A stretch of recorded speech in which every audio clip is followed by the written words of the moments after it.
the topic we'll be starting on today is YouTube. Who has used YouTube before? Excellent. Okay, so today specifically on YouTube, we're going to be talking about how to make an account on YouTube and why you might want to do that, and then an introduction to kind of some of the features that you get if you make an account, and then some interesting sources of content on YouTube.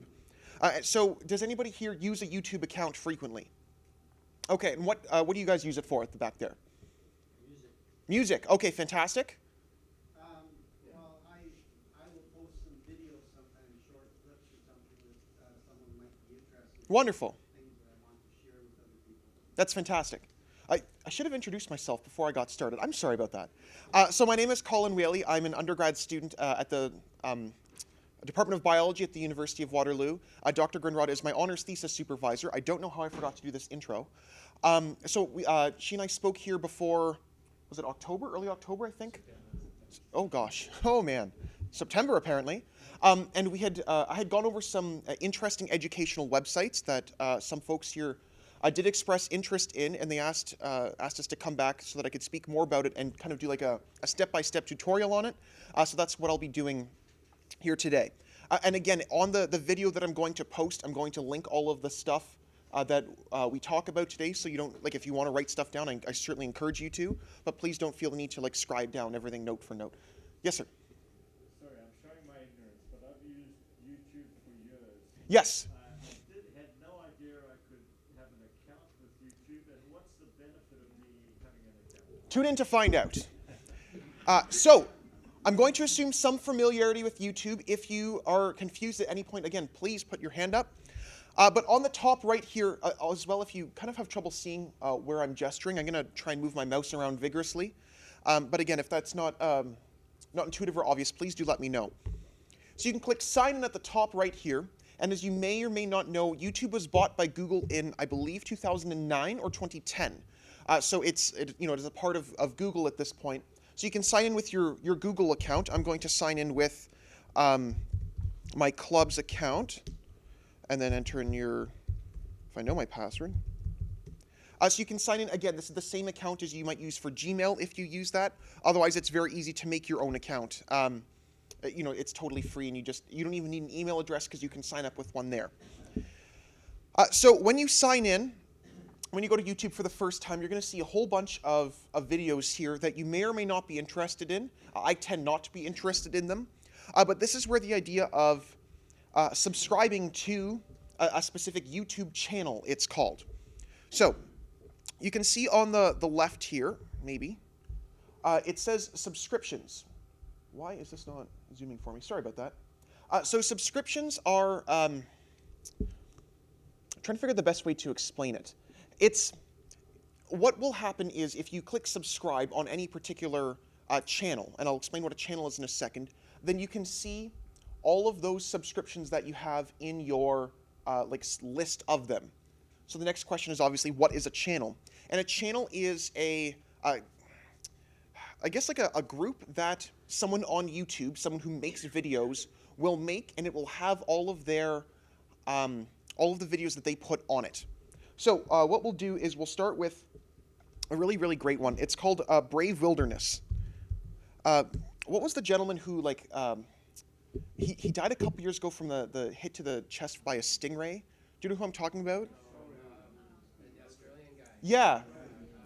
Steve Irwin. So this guy is not dissimilar to Steve Irwin by any means, but he does he gets himself stung by a whole bunch of insects. I don't really know why. It's significantly more entertaining than you'd expect, and he goes he explains some of the science behind what's happening, and he goes into a lot of it. Really cool guy. So from the YouTube main page here, I searched up Brave Wilderness, and then that got me to the search page, which I'm sure a lot of you are familiar with if you've searched for music, etc. Then I clicked, I'll show that again really quickly. I clicked the name right there, which is a hyperlink, and then from that you can click on his actual page's information here.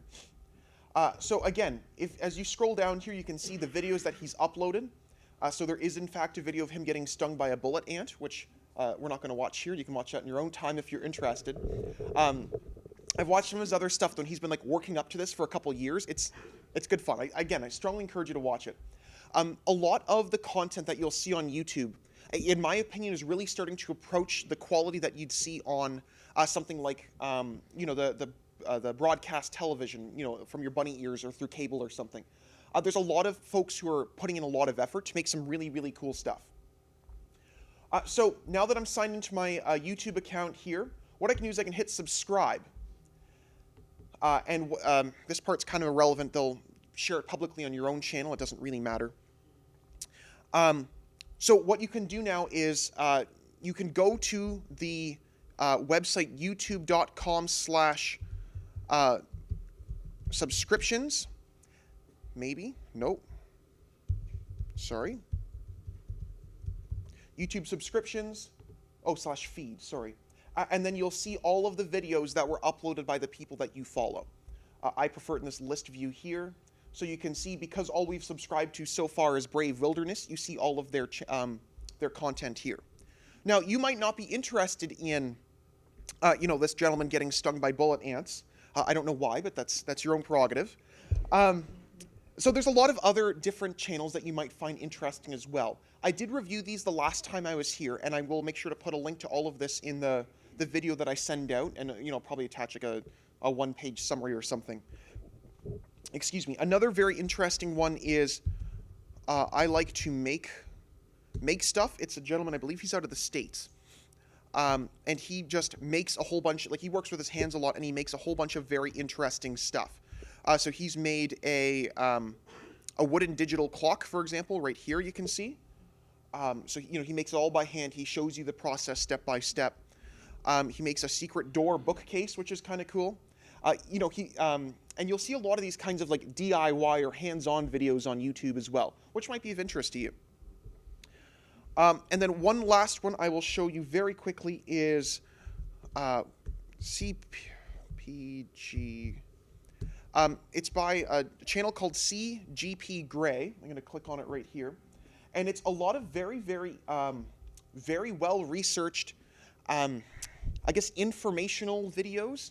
And he covers a lot of topics here.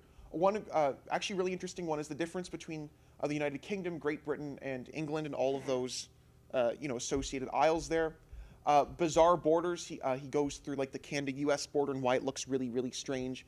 So again, these are topics that you might not have ever thought you were interested in, but then once you see the video on it, you realize, oh, hey, that's really cool. So if we're interested, let's say, in CGP Grey as well, you can click subscribe here, and then you can see that this channel did show up in your subscriptions on the left there. Any questions so far about YouTube? Someone said at the back there that they use YouTube for music. I don't know. Is that new to anyone? Okay, perfect. The quick add-on I'll throw into that really, really briefly is there's a lot of live versions of songs that you might enjoy as well. Maybe possibly even the concert that you went to. I know this can be from artists, from my generation or yours, and they have just an incredibly massive amount of stuff on there. So I do encourage you to check it out when you have some time. So, what's your favorite song? So you can do Hallelujah by Leonard Cohen, but then we can also get a live version here as well. So that would be him singing live at the Montreal Jazz Festival from 2008. So it's something that you might not have ever realized you wanted to listen to, but you can, and it's it's quite convenient. Any questions about this? I will add to that my kids learned about Leonard Cohen when he passed, and we used YouTube and we went through all the variations. So you remember after the election, Saturday Night Live, where Kate McKinnon did the version, and my daughter said, "Oh, she's 7. That's because Leonard Cohen died." And it was all through YouTube. And so if you have grandkids over the holidays, this is a great way to show them variations of the music you love. And they love YouTube. Just get the kids to search it up on YouTube. It's used by a lot of folks my age kind of instead of watching traditional television, because you can watch it whenever you want, right? So I might subscribe to 60 or 70 different channels, and I certainly won't watch everything they put out. But I might spend half an hour a day watching stuff that I find interesting that wouldn't be feasible on your standard broadcast network television kind of thing. So enough of YouTube for now. The next one I'm going to go to is, and I did talk about this last, whoa, sorry about that. Last time is, whoa, that was not what I wanted either. That's okay. Something called Khan Academy. Has anybody ever heard of this before? Perfect. Where'd you hear about that from? 60 Minutes. Oh, fantastic. All right, they're doing good work on there then. So Khan Academy it was founded in 2006, and it's a repository of a bunch of educational videos, and it's kind of difficult to describe. I mean, they say, you can learn anything. What a lot of it is targeted towards is people my age, plus or minus 10 years even. So they'll have content about stuff that people would learn about, or students would learn about in like grade 8 math, all the way up until some university level calculus. So if you click on the subjects at the top left here, they've even early math too, I apologize. So they have content from like kindergarten all the way up till, again, you'll get like health and medicine. I used this when I was studying for the medical school admissions test. I used their test prep content on here. And, it's very, very helpful. This can also be helpful, let's say you're helping your grandkids with homework and, maybe you haven't seen something in history or geography or math for a little while and you want to brush up on it. Not only can you, watch this beforehand and give them a hand with it, but you and they could watch this together and kind of work through the problems that they go through by yourselves. Yes. Oh, yeah. All of this is totally free. Absolutely. So this content, I think they got various government grants from the states. I don't really know the specifics of it. And some other folks have donated as well. So I'm going to sign into it really quickly using... Yeah, I'll just use the club's account here. So do you have to sign up to Khan Academy first before you go to the... you can use it through Google? You don't have to, no. So this is the first time I've signed up for this through the account that I just logged into here. And what they'll do is they'll track your progress as you go through and watch these videos, which is very convenient. So for example, if you... which one? I'll use world history. I was looking through these, and I found a lot of really cool ones. So let's say empires before the World War I, and they'll have a whole... Oh my, there's a lot going on here. So they'll have a whole bunch of videos all about the same topic. So in this case, it's world history in the 20th century, and you can go through and you can read all about how World War I started, or watch about how World War I started, sorry. And then if you go down here, you can click transcript, and they'll actually have all of the words that they used, or the entire audio recordings transcript as well. So it's very convenient. And again, they have just an incredible amount of content. I'm trying to figure out what other part I wanted to go to here. Okay, yeah. So if we click the 20th century one more time, then you can see they'll have videos about the beginning of World War I. But then on the left here, you can see all of the different videos that concern themselves with not only World War I, sorry, but all of the 20th century. So I just want to kind of give you a scope of how much there is on here, because the answer is, really quite a lot. Are there any questions about this? And again, someone had asked, do you need to make an account to access any of this? The answer is no, not at all. It's very convenient, though, if you want to track your progress through it. So let's say you do want to do all of the 20th century. Then you can start at about, and they'll let you, you can watch all of, let's say, the beginning of World War I here. So all of these, I believe, 9 videos, or 8, I can't count, that's okay. And then if you click other fronts on World War I, it'll just continually track your progress. And again, this can be useful, once again, if you are, don't want to play the video, if you want to work through some of these with your kids or grandkids, something like that. And also, of course, for your own information, because there's a lot of very interesting stuff on here. So the next website that I've got here, this is something kind of totally different. It's something called Duolingo, and it's used. I don't know if it's actually being used in any classrooms yet, but it's a website where you, as you can tell by the slogan there, where you can learn a different language. So I want to show you kind of how it works. I went through this as I was preparing for the presentation. So I clicked Get Started, and then I'm going to go French because I know a bit of French. Don't want to embarrass myself too much here. And then the interesting thing is you can set for how long you want to you want to do this, and like what frequency and what like for what duration. So in this case, let's say I want to set aside 5 minutes a day to learn French. I'm a casual, apparently. And then I'm going to start at the basics here. And then they're kind of going through to see like how much I know. So I know the boy is le garçon. I can hit check. And then as you go through here, I'm going to kind of keep talking as I finish this out. I haven't even made an account yet because it still says create a profile. So as I go through and I continue to do this first one, by the end of it is going to ask me to make my own profile on their website. So this one you do need to make a profile, but again, it's the exact same idea for Khan Academy, wherein you make that profile in order to track your progress. Yes. Does it give you sound to give you the correct pronunciation? It does, yes. So if you click, I just turned the volume up on my computer, so you may or may not be able to hear it. But if I click this little speaker right here, Un garçon. un garçon. So it gave you the correct pronunciation as well. So I don't personally use this. Unfortunately, I just don't have time to learn a new language with school. And we do. Fair enough. I never implied that. However, if this is something that you might be interested in, maybe you. I know my mom, for example, when she retires, she wants to learn or brush up on her Spanish. So she can use something like this website, and there's also a phone application as well, so that she can brush up on it in a pretty fun, enjoyable way is the idea. The idea certainly isn't to make it stressful or burdensome or complicated. It's here, translate this text. Un garçon. Yeah, I got it right. Nice. French for 7 or 8 years seemingly paid off. And then you can hover over the words as well to see their translation. Yes? That French, is that the Parisian French or the French Canadian? That's a very good question. I don't know. Yeah, that would make sense. The Parisian, but yeah. I don't, I'm not 100% sure. Fair enough. Actually, further to that point, I was in Argentina over the summer, and I was using this for Spanish.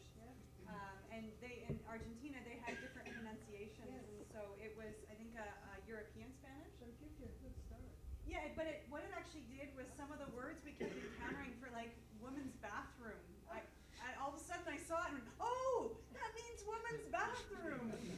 So it's actually a nice thing to do while you're traveling. You can do it on phones as well. Yeah. Thank you.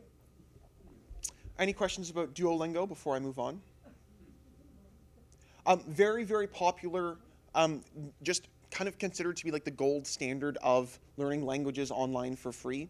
I know a lot of folks use it. They had some actually statistics earlier here, if I bring that up. And I think it was like in the millions that people are using it in. So a lot of folks are using this. Yes? Do you use it as a translator? I don't believe so. So there are other tools by different companies. Google has one, for example, where you can like show your phone to something and it'll translate it automatically. But yeah, this is, I don't believe is a translation tool in and of itself. Yes? That's a great question. So I'll go on the, can we use Duolingo to learn Cantonese? Oh, it still thinks I'm in this like fake profile thing. Hopefully this works. It might be is the answer, and once we click this here, hopefully it'll let us know. Oh, we can click add a new course. Yeah, hopefully it'll tell us if there is a Cantonese language one. Someone stop me if you see it. Okay, seemingly not, but we might not have gone through it super totally. Not that I see though. Did I miss it? No. All you have to do is type it in. I speak. Oh, this is the language you speak. So if I speak, so this is the language that it starts out in. So if you speak either, I guess, Mandarin or Cantonese here, then they have languages for English, Spanish, and French for people who speak one of the Chinese languages there. So the next one, has anybody heard of TED Talks before? Okay, perfect. So very briefly, they have a website as well, which you may or may not be aware of. I want to start at their homepage here. So you can kind of browse this, not dissimilar in a way you would YouTube. But if we go down to, one to find watch, oh yeah, watch and topics here, right at the top. So went watch, topics, and then there's a whole bunch of different topics that you can search through here, whether it be technology, entertainment, design, business. There's a whole bunch of different, like styles of talks that I'm sure a lot of you have seen. So I won't go into this too much. A lot of them tend to be very, very motivating, very inspiring. Like that's kind of the idea behind them. So sometimes they can feel a little fluffy or lacking in substance. But if there is a topic that you're particularly interested in, I believe there's one about drug overdoses that I had seen yesterday as I was going through to make this. There it goes. And then they also have different ones about topics in science and technology and engineering and math that some folks might find a little difficult to approach, but that they have it in a very approachable way is the idea. So any questions about TED Talks before I continue? Perfect. Has anybody heard of tech boomers before? Okay, excellent. So I run a club at the university, and we go to local retirement homes, and we help seniors to use technology to keep in contact with their families and for recreation. I believe I had mentioned that when I was here last in September. So we reached out to the folks who run this website. They're actually based out of Hamilton. And we've talked with them since. I had a phone meeting with them earlier this month. So this website is, learn how to use popular websites is their tagline. I really, really like this website for a whole bunch of reasons, and mainly because it empowers you to do this yourself as opposed to having someone sit here and guide you through it. I mean, even for the club, just because of the demographic that we work with, a lot of it is I'll be sitting beside someone and showing them how to use Gmail or YouTube or something like that. Whereas a lot of you folks, you know how to use a computer, you're familiar with the basics of what most websites have. You just might not know how to or be comfortable or familiar or anything with like Amazon for shopping, for example, or you don't know how to set up Netflix or something like that. Does that describe some of you folks here? That you're pretty familiar, but there are some things you just don't know about that you might be interested in. So this is a fantastic website to kind of learn how to use different websites. And the one that I'm going to use today as my example is Gmail, just because I've used it for my club's purposes as well. And you guys are like the epitome of the target audience. It's folks who are computer literate, but who want to learn more, and who have the ability to sit through and click through these kinds of things because you can. And again, you do have that level of comfortability. So I'm going to start with social at the top left here. So there are they have courses on how to use Facebook or LinkedIn. I'm going to go to maybe Gmail. Maybe I'm not. So I'll just type Gmail at the top here. And they have a search too as well, so you can kind of see what the different topics are. So they do have a Gmail course here, and you see it has about 17 tutorials. I can click that. You don't need an account to access any of the content, but again, you can use an account in order to track your own progress in it. So if you click what is Gmail, it gives you like a rundown of what Gmail is. I think this is probably familiar to most folks. Excuse me. So let's say you've done Gmail, you're familiar with what the idea is, but you want to learn how to use it. You can start at number 5 here, how to compose and send emails with Gmail.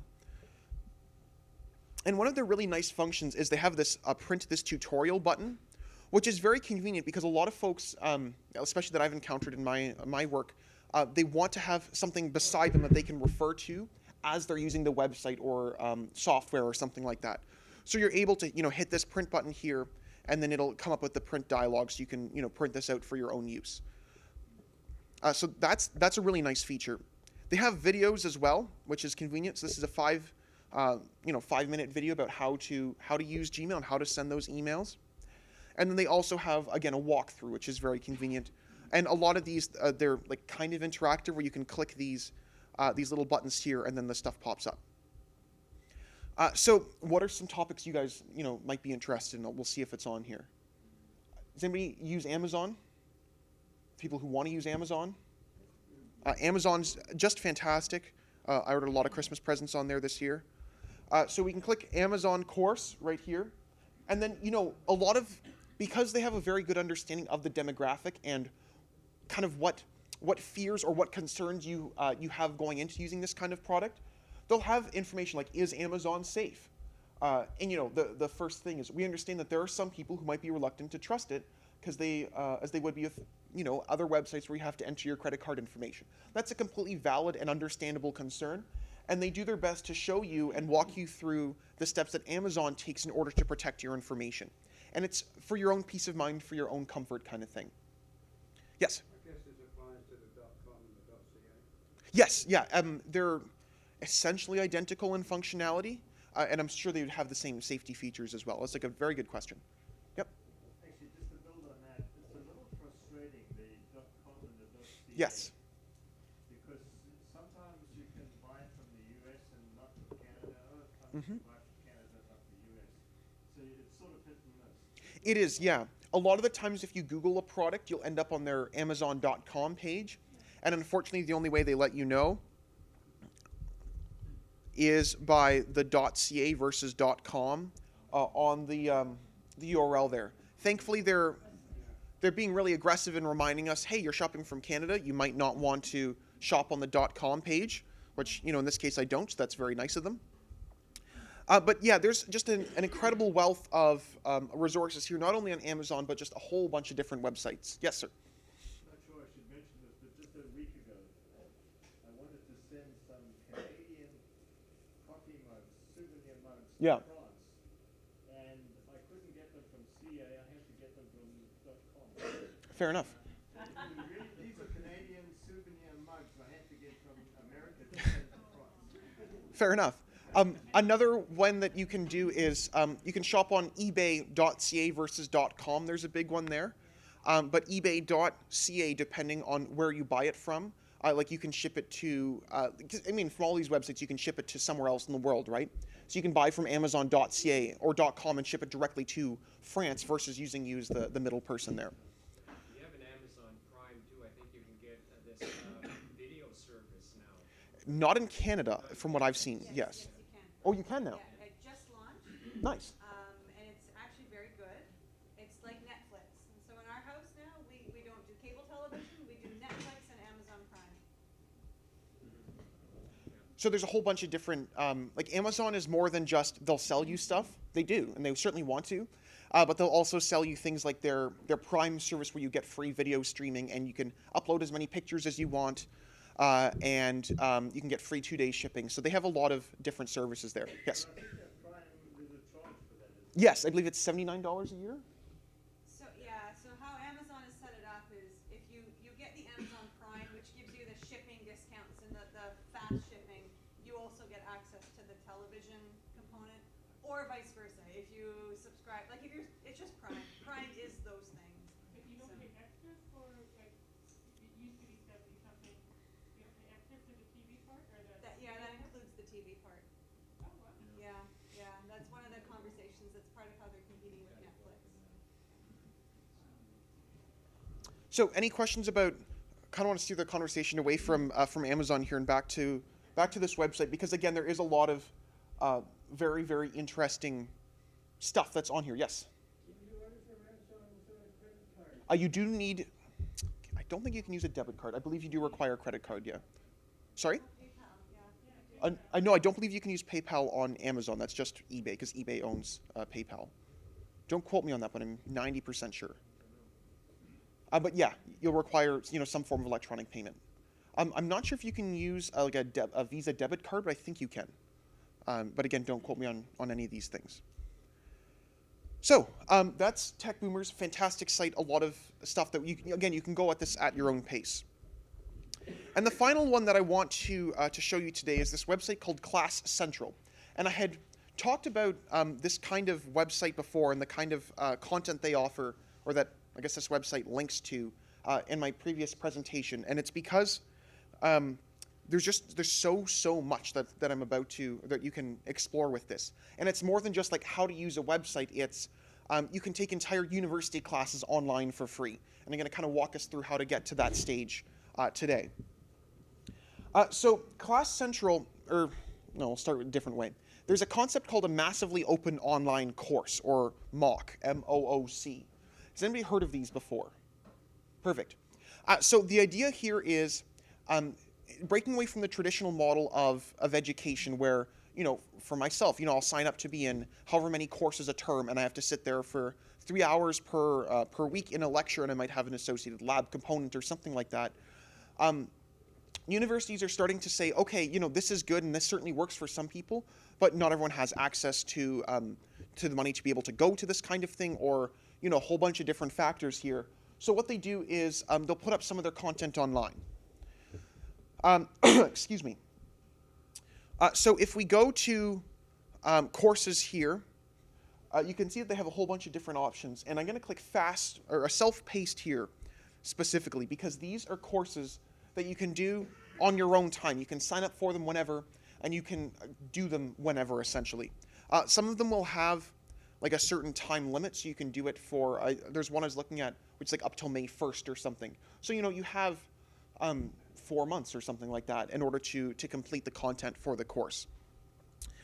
So in this case, we want to do, I think there's one in science that I had used yesterday. So you can filter it by subject as well here. And then I will use, an introduction to human physiology. Fantastic.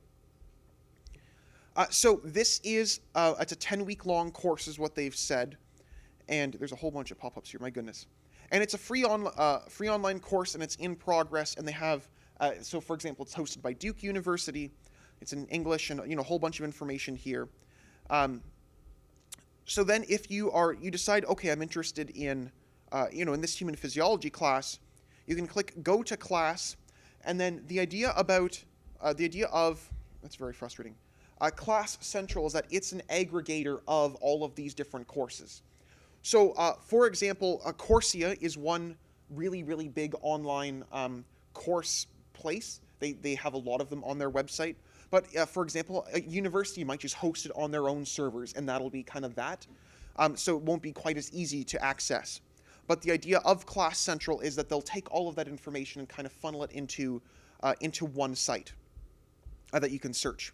What did that MOOC reports? What's that stand for? MOOC is Massively Open Online Course, I believe.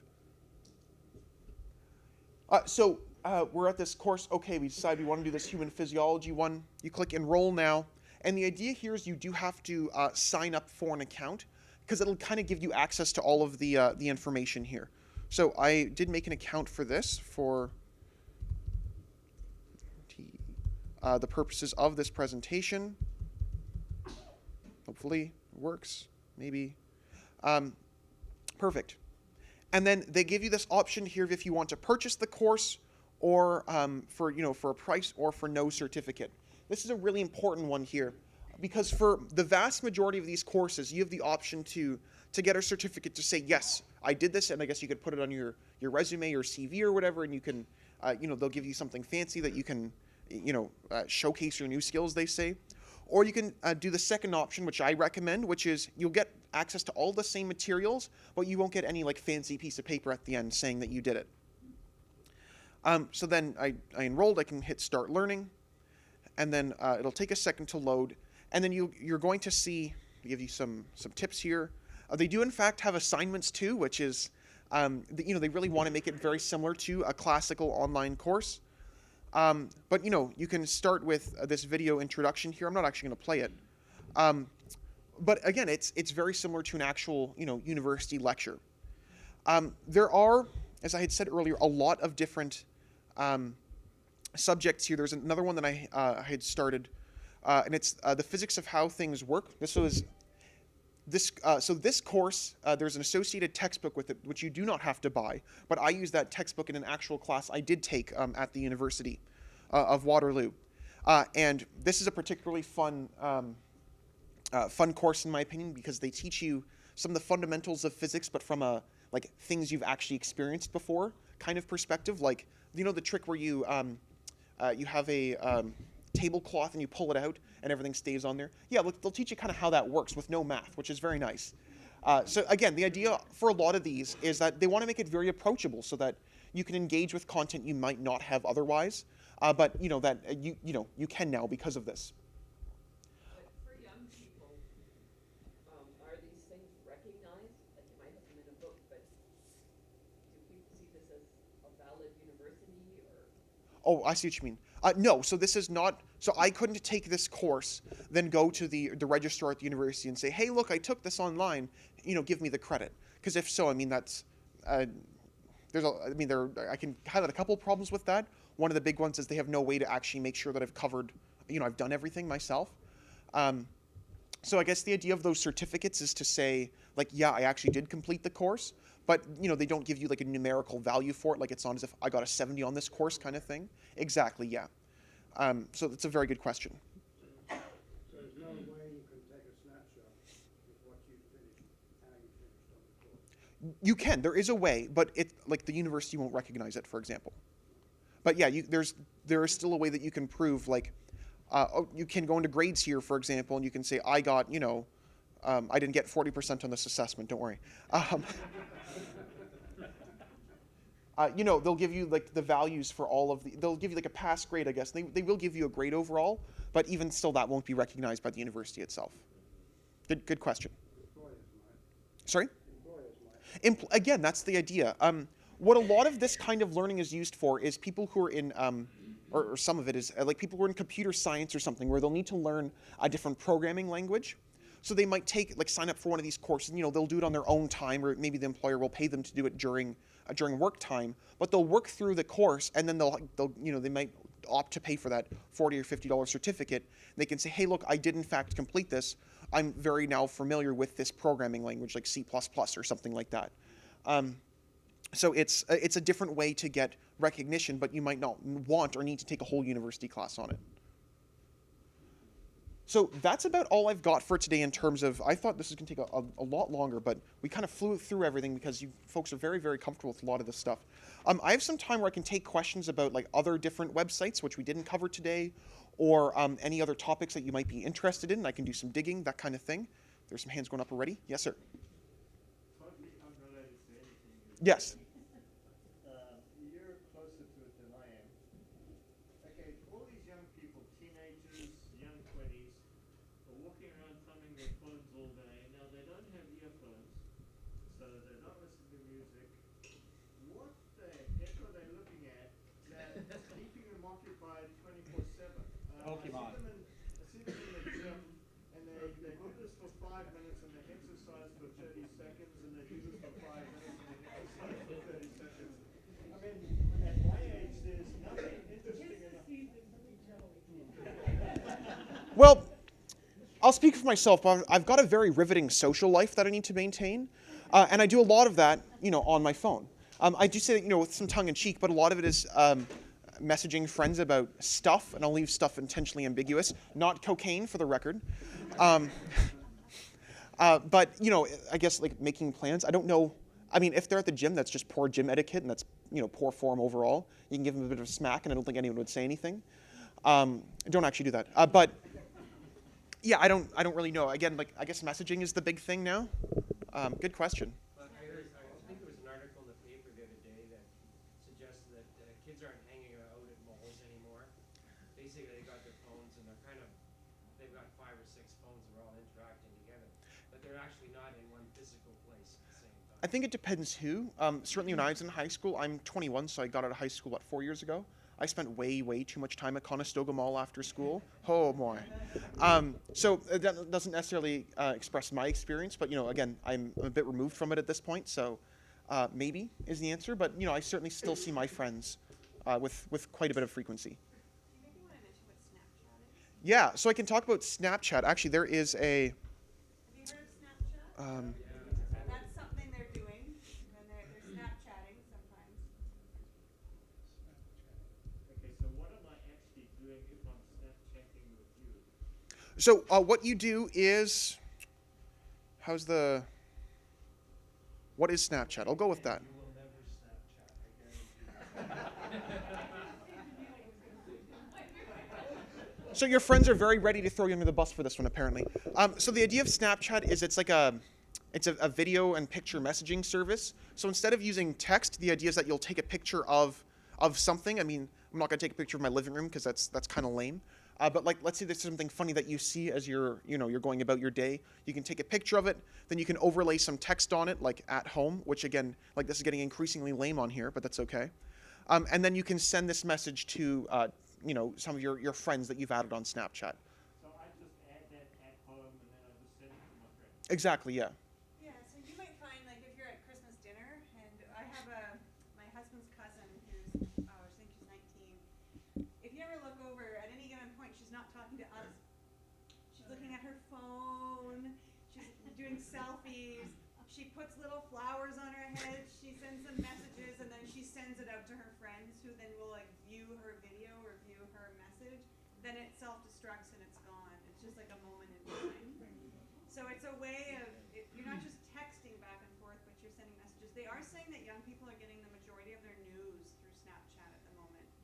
So you've also got National Geographic on there. You've got the BBC. You've got groups like that. So they're consuming that media as well. So she would physically put a garland on her head and then. No, the app will add that. It's the smart. app adds that. It'll find your face. A dog or a cat, yeah, it can add a different face to it. She sends it to her friends and then it disappears. Yep. So how long can I see that? Or 10 seconds. Yeah, 1 to 10 seconds, depending on the setting that you set. Yeah. it's gone? Then it's gone. Yep. I think they're finding a way to archive that stuff. There are always rumors about it. Snapchat works pretty hard to make sure you can't, but it's a good point. Yep. That was my question. Does it really disappear? I'm not going to say yes 100% like it's gone forever, but the idea is that it should be unrecoverable. Can it be forwarded? No. I mean, you can take a screenshot of it, and that's one of like the dangers of it all. So, I mean, treat it like you would any other way of sending, something like a picture message that you might send over like text or something, that, you won't send anything, particularly risque or sensitive, whether that be like a document or otherwise. Other questions? What's the key for? Is that where you type in your text? Yeah, so you click that and then you can enter text in like at home. Okay, and then it goes down the box. Yeah. How many characters? I don't know. They changed that. It used to be just one line and now it's like a bunch. I don't actually know the limit. I'm sorry. Well, Instagram is like the Facebook thing, right? Yeah, Sort of like that.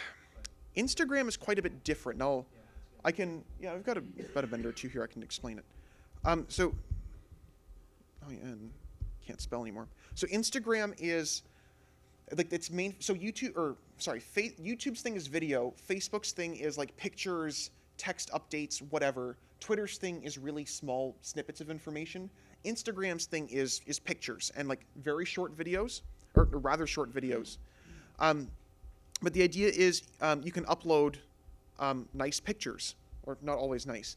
But the idea is that you can put some like really nice stuff up there, and that's what a lot of folks use it for. So some friends of mine who are like semi-professional photographers, or at least they try their best to, they'll have a really, really interesting Instagram page because they go and they take a lot of very interesting, very good pictures. They'll spend some time editing it, then they'll upload it to Instagram. So it's kind of exclusively for pictures kind of thing. Good question.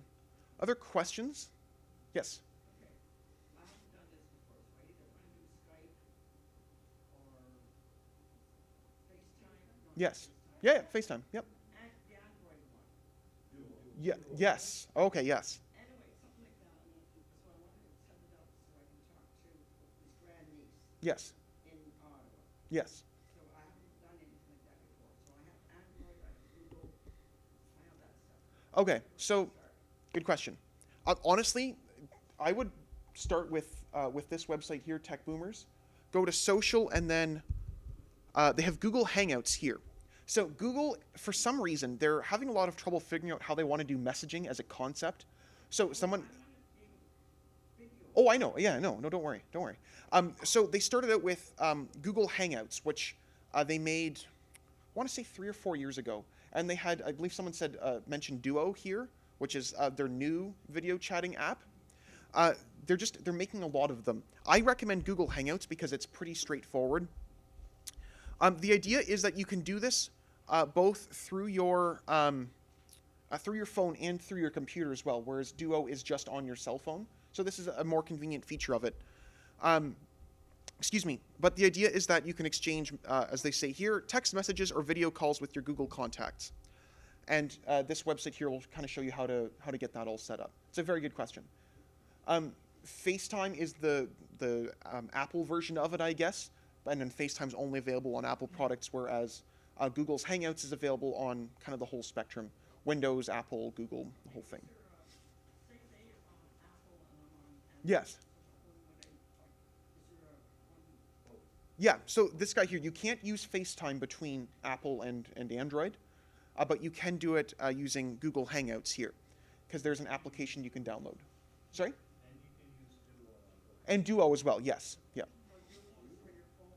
Yeah, Duo is just for your phone. It's newer. It's tied to your... I don't believe you'd actually be able to use it on there. It's exclusively on your cell phone, which again is kind of why I push people towards Hangouts, but I just find it to be a little more convenient. And what I would find out is the grandniece, find out what they're using the most. How old is the grandniece? She's 4. Okay, so yeah, because my daughter, 4-year-old, she can use Skype actually really well. We find that, so when my parents will call her, she knows how to answer it on her own when she's watching, like she's got her iPad, she'll watch Netflix on for, in the morning. So if they time their call to her during her typical Netflix time, she can just answer it and talk with her. Skype is Skype. Yep, I can talk about Skype super briefly as well. So Skype is kind of the same idea. It's a bit older, quite a bit older in fact. And yeah, you'll just have to download Skype on whatever device you use, whether it be your phone or tablet or computer or whatever. And then it's a very similar process. It, as well as Hangouts, I believe, work on the idea of like a username. So like I would give you my username, and then you could have a Skype call that way. Used people, like, I guess my age, I guess, yeah, I'd be like right on that age, and then older use it pretty frequently. For video chat, that and Apple's FaceTime is used quite a lot as well. Alrighty. So if you have any other questions, you can email the folks who run this show here, and they can get you my email address. And you can, again, certainly drop me an email, and I'll do my best to get back to you with any questions. Otherwise, that's about all I've got. Thank you very much for your time today.